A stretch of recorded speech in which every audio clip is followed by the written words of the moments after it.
Baptist 88-46, and we're here now with Coach Dionne Phelps. And Coach, big win today, good win for your team.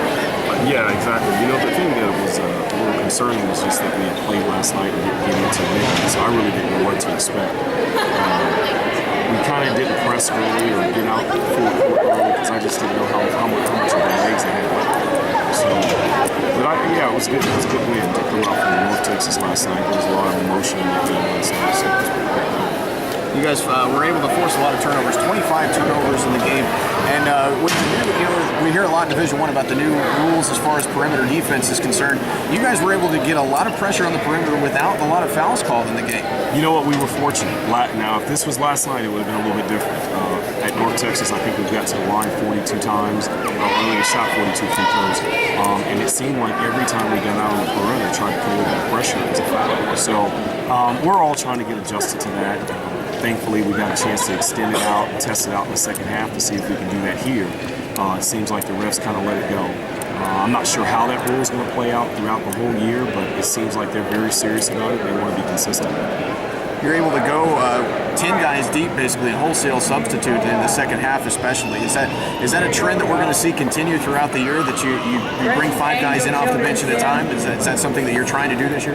No, you know what? I think it was just an opportunity for all our guys to play, especially, like I said, last night we had quite a few guys who played a lot of minutes, and so we wanted to make sure that everyone got a chance to enjoy this atmosphere and an opportunity to be on the floor. And it's also going to depend on the team, whether that's dictated or not.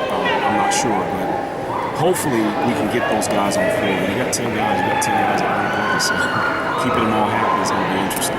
You're starting 5 all with experience in the Sooner Athletic Conference, and that's not something that we've been able to say a whole lot over the past few years about an OCU team.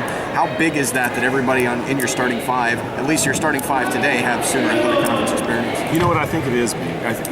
There's a certain comfort level you can get with the league because you know each gym, you know each organization that's out there. So it brings a lot of comfort, and it also brings a lot of leadership. Having those 5 guys back, obviously Jamal Creighton, who was in the league but he wasn't with us, that experience alone helps bring a little bit of calm and confidence to our bench, having those guys there. So. It was pretty even across the board. 4 players with double-figure points today. Who do you point to as one of the guys who really especially had a good night today? You know what, and I wouldn't just say today. I would say over the last couple of games, Caleb Smith has been really consistent for us. And sometimes it doesn't show up in the stats, some of the things that he does, blocking out and getting deflections and things like that and diving on the floor. He's been real consistent, and that's really helped us. I think Terry Johnson, that first game against Missouri was a very tough game, but like I told him, you're not going to walk into an SEC gym and be the leading scorer of our team and think that they're not going to guard you. And so I think he's back on track now. So really, I think all 5 of those guys have done a great job from one game to the next because we've been able to compete for 40 straight minutes, and that's what we have to have. Obviously, your starting point guard, Jamel Donovan, was a guy that last year very consistent as far as not turning the ball over and distributing the ball. He's become, it sounds like, a little bit more of a scorer this year than he was a season ago. And then you bring Terrence Bonham off the bench, 2 guys who are very capable of running the point. And that's also not been a luxury that you've enjoyed over the last couple of years. Oh, I know. We finally got a little bit of depth, and now I don't have to play our point guard 38 straight minutes. But Jamel, the good thing about Jamel, he was here this summer, and he spent a lot of time in the gym working on his jump shot. And it was no secret that he really didn't shoot the ball very well last year, but he got in here and put in some work.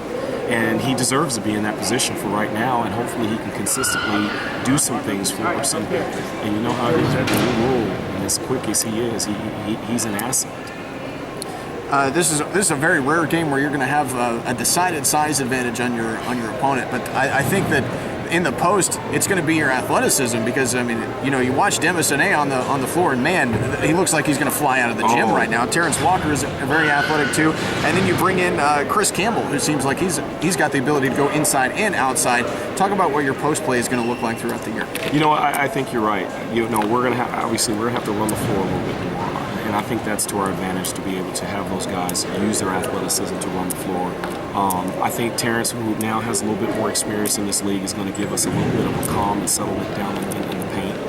Dema, to be honest with you, I don't think we've seen his max of what he can do. Dema can shoot the ball very well. He's really good out on the perimeter. I just hadn't let him shoot threes yet. And then Chris Campbell, I mean, as a freshman, he is extremely strong for a freshman, and has a great touch from the three. So I'm excited about those guys. Like you, I'm getting to learn a little bit more about them and what their strengths are. But we're going to have an opportunity to do some special things here and there. But we're going to have to continue to work. A few days off. You got Langston on Wednesday night. What are the next few days of practice going to look like? And look forward to that game on Wednesday night. You know, I don't really know a lot about Langston at this point in time. I think they play this coming up week.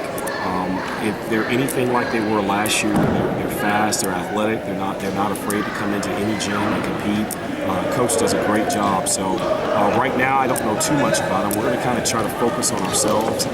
Come Sunday, we're going to talk a little bit about Langston after our study hall, and then on Monday, hopefully we can get some feedback from someone on how they are and what they have in their recruitment, and hopefully we can get a couple, maybe a film or so to get a feel for. All right, Coach. Thanks very much.